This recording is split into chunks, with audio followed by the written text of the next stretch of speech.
تو اول تو یہ فرمایا کہ بھائی نہ ہی کرو تو اچھا ہے، لیکن اگر کرنی ہی ہو تو ان 7 باتوں کا خیال رکھو۔ پھر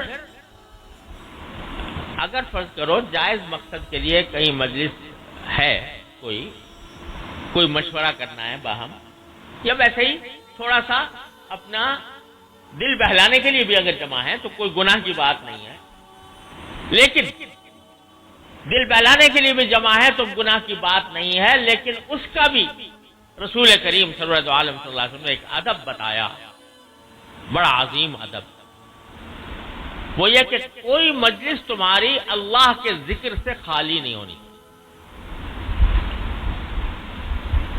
ایک حدیث میں رسول کریم صلی اللہ علیہ وسلم کا یہ ارشاد منقول ہے کہ آپ نے فرمایا کہ من جلس مجلسا لم یذکر اللہ فیہ کان علیہ ترۃ،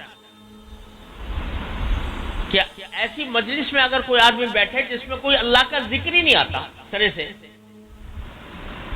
کوئی اللہ کا ذکر ہی نہیں، اللہ تبارک و تعالیٰ کا کوئی سرے سے ذکر نہیں آیا، تو فرمایا کہ یہ مجلس جو ہے وہ ادھوری ہے، ناقص ہے، گھاٹے کا سبب ہے۔ اور ایک حدیث میں، ایک روایت میں اللہ کے ذکر کے ساتھ نبی کریم سرورت عالم صلی اللہ علیہ وسلم کے درود شریف کا بھی ذکر ہے کہ جس مجلس میں لوگ بیٹھے ہوں اور اس میں اللہ تبارک و تعالیٰ کا ذکر نہ ہو اور نبی کریم سرورت عالم صلی اللہ علیہ وسلم کے اوپر درود شریف بھیجنے کا ذکر نہ ہو، تو وہ ناقص، ادھوری اور گھاٹے کی مجلس ہے۔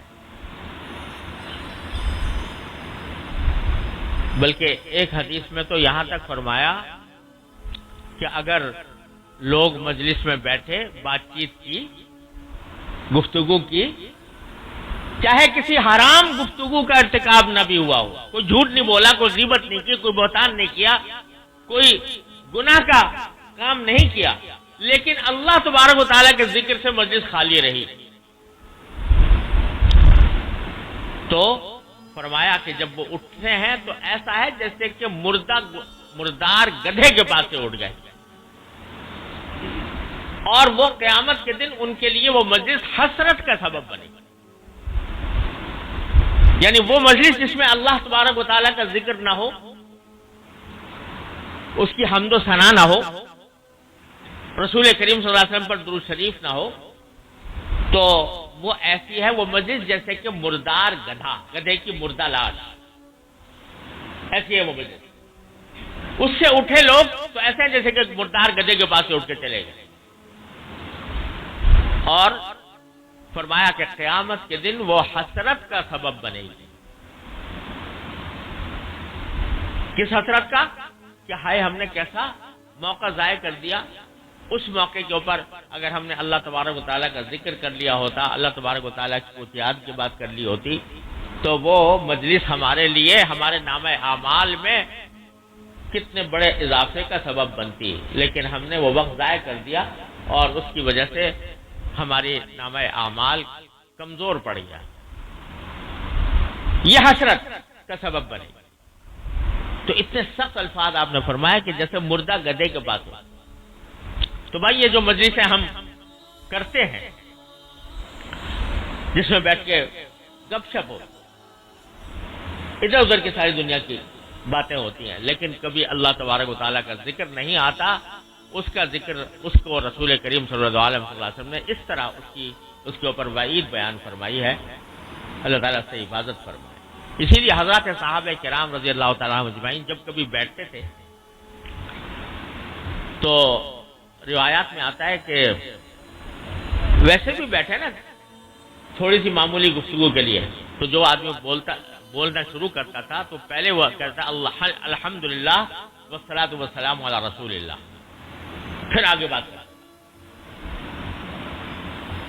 لوگ سمجھتے ہیں کہ یہ جو خطبہ پڑھا جاتا ہے نا، تقریر سے پہلے خطبہ کیا جاتا ہے الحمدللہ نحمدہ ونستعینہ، یا اگر کوئی مختصر ہو تو الحمدللہ والصلاۃ والسلام علی رسول کریم وعلی آلہ وصحبہ اجمعین، یہ صرف تقریروں کے ساتھ خاص ہے، لوگ اس کو تقریروں ہی کے ساتھ مخصوص سمجھتے ہیں، حالانکہ تقریروں کا نہیں. اگر نجی مجلسیں ہو رہی ہیں اور ان میں کوئی بات کر رہا ہے تو اس بات کا آغاز بھی اللہ کے اوپر حمد و صلوات سے ہونا چاہیے. صحابہ کرام کا معمول یہی تھا، یعنی چھوٹی چھوٹی باتیں بھی ہوتی تھی تو حمد و صلوات سے شروع کرتے تھے، اور تاکہ وہ مجلس اللہ تبارک و تعالیٰ کے ذکر سے خالی نہ رہے. یہ معمول تھا صحابہ کرام رضی اللہ عنہ. کوئی مشورے کی مجلس ہو رہی ہے تو مشورے کی مجلس میں بھی جو کوئی آدمی مشورہ دے گا تو پہلے الحمدللہ والصلاۃ والسلام علی رسول اللہ کہے گا اور اس کے بعد پھر مشورہ دے گا.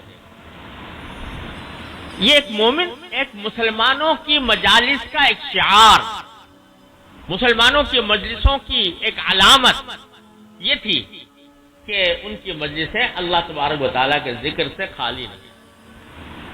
لہذا جب کبھی بیٹھیں تو بھائی تو اس میں اور کچھ نہیں تو سبحان اللہ الحمدللہ لا الہ الا اللہ واللہ اکبر کوئی کلمات ذکر کا کہہ دیا کرے، ضرور کہہ دیا کرے.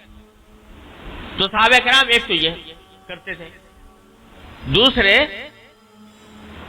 صحابہ کرام سے یہ بھی منقول ہے کہ جب کسی مجلس کا خاتمہ ہوتا تھا، یعنی مجلس جب اٹھ رہے ہیں تو اس وقت سورہ عصر کی تلاوت، والعصر ان الانسان لفی خسر الا الذین آمنوا وعملوا الصالحات وتواصوا بالحق وتواصوا بالصبر. چھوٹی مختصر سی صورت ہے لیکن اس میں سارا کچھ سبق یہ دیا گیا ہے کہ انسان کے اوقات زندگی اس کا سب سے بڑا سرمایہ ہے، اور جوں یہ اوقات گزر رہے ہیں سرمایہ گھٹ رہا ہے. لہذا ہر انسان خسارے میں ہے، کیونکہ اس کا جو سرمایہ ہے وہ ہر لمحے کم ہو رہا ہے، ہر لمحے اس کے اندر کمی آ رہی ہے. اور خسارہ کسے کہتے ہیں؟ سرمایہ میں کمی آ جانا. جو سرمایہ لگایا تھا وہ 1 لاکھ تھا، وہ گھٹ کے 90,000 رہ گیا، 80,000 رہ گیا، 70,000 رہ گیا، تو گھاٹا ہی ہو رہا ہے. تو نفع کب ہوتا ہے کہ جب لگایا اور لگا کر 100 کے 10 ہو جائیں. تو یہاں تو عمر کا خزانہ جو ہے گھٹ رہا ہے ہر لمحے، تو سرمایہ کم ہو رہا ہے. تو ان الانسان لفی خسر الا الذین آمنوا وعملوا الصالحات، سوائے ان کے جو ایمان لائے اور جنہوں نے نیک عمل کیے، وتواصوا بالحق وتواصوا بالصبر، اور ایک دوسرے کو حق کی نصیحت کی اور صبر کی نصیحت کی. مطلب یہ کہ انہوں نے اپنے سرمایہ کو لگا کر اس پر نفع حاصل کیا، ایمان کے ذریعے، عمل صالح کے ذریعے، ایک دوسرے کو نصیحتیں کرنے کے ذریعے. تو وہ سرمایہ پر گھاٹا نہیں ہے، اگرچہ سرمایہ بظاہر کم ہو رہا ہے لیکن نفع آخرت میں اس کا ملنے والا ہے. یہ تلاوت کرتے تھے صحابہ کرام کسی مجلس کے خاتمے کے اوپر. اس کے دو مقصد ہوتے تھے. ایک مقصد تو یہ کہ مجلس اللہ تعالیٰ کے ذکر سے خالی نہ رہے، تلاوت سے آباد ہو جائے، اور دوسرا مقصد یہ کہ اس بات کی یاد دہانی ہر فرد کو کر دی جائے کہ تمہارا ایک لمحہ بڑا قیمتی ہے، اس کو گنوانے سے پرہیز کرنا، اس کو ضائع کرنے سے پرہیز کرنا. یہ عمل کرتے تھے حضرات صحابہ کرام تاکہ مجلس ان کی وہ اللہ تبارک و تعالیٰ کے ذکر سے آباد رہے، خالی نہ ہو. اور ایک حدیث میں رسول کریم صلی اللہ علیہ وسلم سے مروی ہے کہ جس میں آپ نے کفارۃ المجلس بیان کیا، مجلس کا کفارہ، یعنی جب آدمی بیٹھتے ہیں 2-4 آدمی اور بات چیت ہوتی ہے تو اس بات چیت میں کہیں نہ کہیں کچھ کمی کوتاہی ہو ہی جاتی ہے. تو رسول کریم صلی اللہ علیہ وسلم نے فرمایا کہ مجلس جب ختم ہو تو اٹھنے سے پہلے یہ پڑھ لیا کرو کہ سبحان ربک رب العزت عما یصفون وسلام علی المرسلین والحمد للہ رب العالمین. سبحان ربک رب العزت عما یصفون وسلام علی المرسلین والحمد للہ رب العالمین. یہ آیت ہے قرآن کریم کی، یہ پڑھ لیا کرو. فرمایا کفارۃ المجلس ہے، مجلس کا کفارہ ہے. یعنی مجلس کے اندر اگر کوئی کمی کوتاہی ہوئی ہے تو اللہ تبارک و تعالیٰ کی رحمت سے امید ہے کہ اس کلمے کی وجہ سے اللہ تبارک و تعالیٰ اس کمی کوتاہی کی تلافی فرماتے ہیں. تو بھائی کم از کم ہم ان باتوں کا اہتمام کر لیں. ایک تو فضول مجلسوں سے ویسے ہی اجتناب کریں، لیکن اگر ضرورت پیش آئے چاہے وہ جائز مقاصد کے لیے، اس میں دل بہلانا بھی داخل ہے، کوئی حرج نہیں.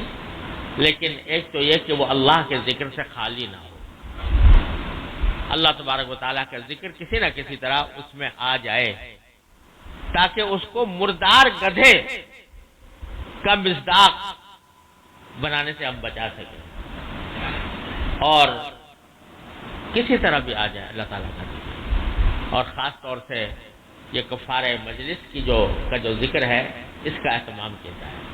اگر بعض اوقات بعض کلمات ہوتے ہیں جو زبان پر چڑھ جاتے ہیں، یعنی بے ارادہ بھی بعض اوقات جب آدمی کی زبان پر چڑھ جاتے ہیں تو نکلتے ہیں.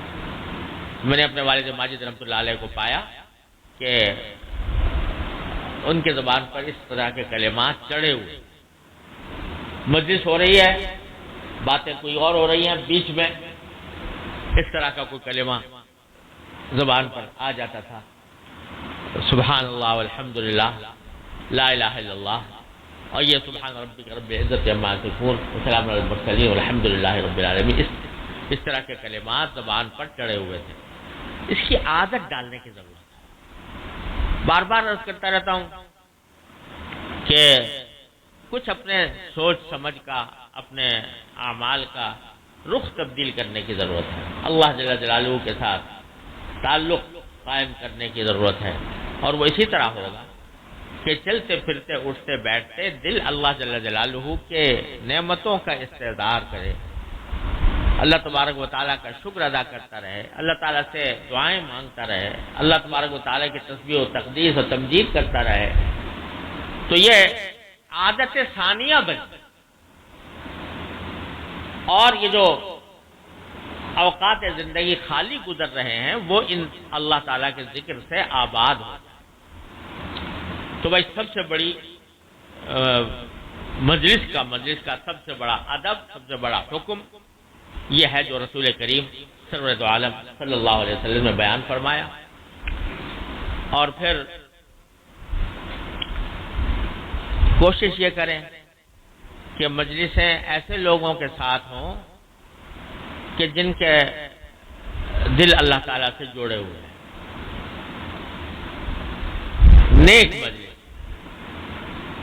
جو غفلت والے لوگ، جن کے ذہن میں کبھی اللہ جل جلالہ کا خیال نہیں آتا، اللہ تعالیٰ کے سامنے پیش ہونے کا خیال نہیں آتا، غفلتوں میں وقت گزر رہا ہے، اللہ بچائے حلال و حرام کی پرواہ نہیں ہے، جائز و ناجائز کی فکر نہیں ہے، ایسے لوگوں کی مجلسوں سے اپنے آپ کو بچائیں، اور ایسے لوگوں کی مجلس کو اختیار کریں کہ جس میں اللہ تبارک و تعالیٰ اپنے رحمت سے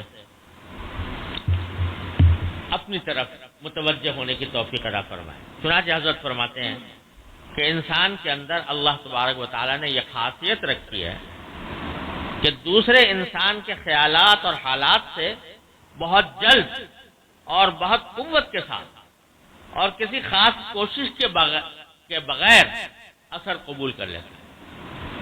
یہ اللہ تبارک و تعالیٰ نے انسان کی خاصیت بنائی کہ جب دوسرے کے ساتھ اٹھتا بیٹھتا ہے، جس کے ساتھ بھی اٹھتا بیٹھتا ہے، اس کے افکار، اس کے اعمال، اس کا طریقہ زندگی، اس کا اثر انسان قبول کرتا ہے. تو اچھا اثر بھی اور برا اثر بھی. اچھے لوگوں کے ساتھ بیٹھے گا تو ان کا اچھا اثر قبول کرے گا، برے لوگوں کے ساتھ بیٹھے گا تو برا اثر قبول کرے گا. اس لیے فرمایا کہ اچھی صحبت بہت بڑے فائدے کی چیز ہے، اور اسی طرح بری صحبت بڑے نقصان کی چیز ہے.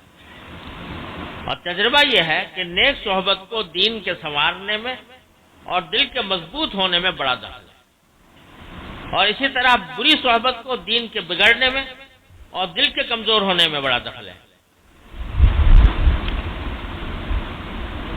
تو اس واسطے اپنی مجلسوں اٹھنا بیٹھنا، اپنا زیادہ گفتگو کے مواقع ایسے لوگوں کے ساتھ آئیں کہ جن کو دین کی فکر ہو اور اللہ والے ہوں، تو ان کی سب سے اعلیٰ ترین صحبت ان کی ہے جن کا دل اللہ تعالیٰ سے جڑا ہوا ہے، تعلق میں اللہ تعالیٰ نے ان کو عطا فرمایا ہے۔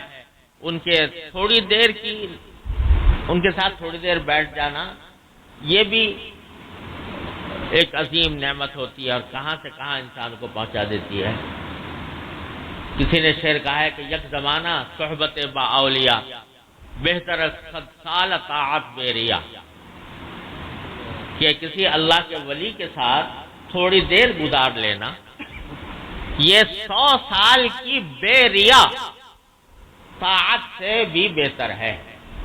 یہ 100 سال آدمی عبادت کرتا رہا، عبادت بھی ریاکاری کے بغیر اخلاص کے ساتھ کرتا رہا، اس سے بھی بعض اوقات تھوڑی دیر کی صحبت کسی اللہ والے کی وہ زیادہ مفید ہو جاتی ہے۔ تو میں نے اپنے والد ماجد صلی اللہ تعالی وسلم سے سنا کہ کسی نے حضرت حکیم الامت مولانا تھانوی رحمۃ اللہ علیہ سے ذکر کیا کہ یہ جو شاعر نے کہا ہے کہ 100 سال کی بے ریا طاعت سے بہتر ہے تھوڑی سی کسی اللہ کے ولی کی صحبت، تو اس میں کچھ مبالغہ معلوم ہوتا ہے۔ 100 سال کی طاعت بے ریا سے بھی بہتر ہو جائے، تو حضرت نے اس کے جواب میں فرمایا کہ ارے بھائی مبالغہ تو کیا ہوتا، میرے خیال میں تو اس نے کچھ کمی کر دی، اگر 100 لاکھ سالہ کہتا تو بھی مبالغہ نہ ہوتا، یہ 100 لاکھ سال کہتا تو بھی مبالغہ نہ ہوتا۔ اس واسطے کہ بعض اوقات آدمی مخلص ہوتا ہے، ریاکاری مقصود نہیں ہوتی، عبادت بھی کر رہا ہے لیکن غلط طریقے سے کر رہا ہے، تو کوئی اللہ والا اس کے طریقہ درست کر دیتا ہے، تو اس کی وجہ سے وہ عبادت اس کی قابل قبول جاتی ہے، ورنہ کچھ کارآمد بھی نہ ہوتی۔ تو اس لیے حضرت فرماتے تھے کہ میرے نزدیک مبالغہ نہیں ہے، یہ حقیقت ہے۔ تو جس کسی اللہ والے کو دیکھو اس کے ساتھ چند لمحے گزارنے کو اپنے لیے غنیمت سمجھو۔ اللہ ایک عجیب بات میں آپ کو اپنے والد ماجد رحمۃ اللہ علیہ کی سناؤں۔ ایک مرتبہ انہوں نے ارشاد فرمایا، میرے والد ماجد قدس اللہ تعالیٰ سے کہوں کہ میں جب کبھی کہیں گزر رہا ہوتا ہوں اور گزرتے ہوئے کسی واعظ کے وعظ کی آواز سنائی دیتی ہے، کوئی وعظ کر رہا ہے، کوئی بیان کر رہا ہے، اس کی آواز سنائی دیتی ہے، تو چاہے کتنی جلدی میں ہوں چند لمحے اس کی تھوڑی سی بات ضرور سن لیتا ہوں۔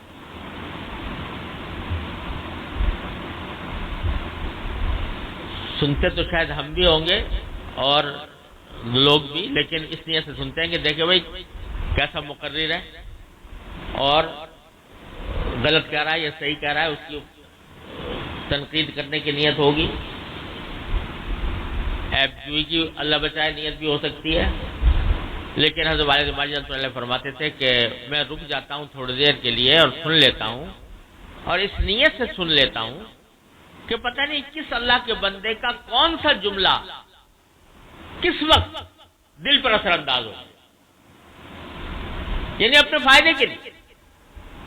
یہ وہ شخص کہہ رہا ہے کہ جس کے بعد اور بیان کے لیے لوگ ترستے ہیں اور فرمائشیں کرتے ہیں کہ کسی طرح ہمارے پاس ہمیں ان کی مجلس کا کوئی حصہ مل جائے، ان کی کوئی واضح نصیحت کی کوئی بات ہم سن لیں۔ وہ یہ کہہ رہا ہے کہ میں عام واعظ، کوئی مشہور معروف واعظ نہیں، عام واعظ کوئی بات کہہ رہا ہوتا ہے، تھوڑی دیر کے لیے سن لیتا ہوں، شاید اللہ تعالیٰ اس کا کوئی جملہ ایسا ہو جو میرے دل پہ لگ جائے اور میرے دل کی دنیا بدل دے اور اللہ تعالیٰ اس کے ذریعے مجھے فائدہ پہنچا دے۔ اتنا بڑا مفتی اعظم اور ساری دنیا میں جس کے وعظ اور نصیحت کی پیاس لوگوں کو ہوتی ہے، وہ دوسروں کی بات اس نیت سے سن رہا ہے کہ پتہ نہیں کس وقت کیا جملہ کارآمد ہو جائے۔ تو بھائی کسی بھی اللہ والے کے ساتھ چند لمحات گزار لینا، کوئی صحبت اس کی حاصل کر لینا، اس کے کوئی کلمات سن لینا، بعض اوقات بالکل سیدھا سادہ کلمہ ہوتا ہے، سیدھی سادی بات ہوتی ہے جو پہلے سے بھی سنی ہوتی ہے، پہلے سے معلوم بھی ہوتی ہے، لیکن کسی کہنے والے کے انداز میں کچھ ایسا اخلاص ہوتا ہے، کچھ ایسے دل سے وہ بات کہتا ہے جو اثر انداز ہو جاتی ہے۔ لہذا اس کو غنیمت سمجھ کر ایسی مجلسوں میں جو اللہ والوں کی مجلسیں ہیں ان میں جانے کی اور ان کی بات سننے کی کو غنیمت سمجھنا چاہیے۔ اللہ تبارک و تعالیٰ اپنے فضل و کرم سے، اپنی رحمت سے ہم سب کو اس کی توفیق عطا فرمائے۔ اللهم صل على سيدنا مولانا محمد وعلى ال سيدنا مولانا محمد كما صليت على ابراهيم وعلى ال ابراهيم انك حميد مجيد۔ ربنا ظلمنا انفسنا وان لم تغفر لنا وترحمنا لنكونن من الخاسرين۔ ربنا اغفر لنا ذنوبنا واسرافنا في امرنا وثبت اقدامنا وانصرنا على القوم الكافرين۔ یا ارحم الراحمین، اپنے فضل و کرم سے، اپنی رحمت سے ہمارے تمام گناہوں کو معاف فرما۔ یا اللہ اپنی رحمت سے ہمارے تمام چھوٹے بڑے اگلے پچھلے خفیہ علانیہ ہر طرح کے گناہوں کو معاف فرما۔ یا اللہ ہمارے اعمال و اخلاق کی اصلاح فرما۔ یا اللہ ہمیں سیدھے راستے پر چلنے کی توفیق عطا فرما۔ یا اللہ ہمیں اپنے دین کی صحیح سمجھ عطا فرما، اس پر عمل کی توفیق عطا فرما۔ اے اللہ اس پر استقامت عطا فرما۔ یا اللہ تمام حاضرین اور حاضرات کو ان کے تمام جائز مقاصد میں اپنے فضل و کرم سے کامیابی عطا فرما۔ یا اللہ ہر طرح کے شر سے، فتنے سے، فساد سے، معصیتوں سے، منکرات سے ہمارے گھر والوں، متعلقین، احباب سب کی حفاظت فرما۔ یا اللہ ہر طرح کے معصیتوں سے حفاظت فرما۔ اے اللہ ہمیں گناہوں سے بچنے کی توفیق عطا فرما۔ یا اللہ اپنے ذکر و فکر سے ہمارے دلوں کو آباد فرما۔ اے اللہ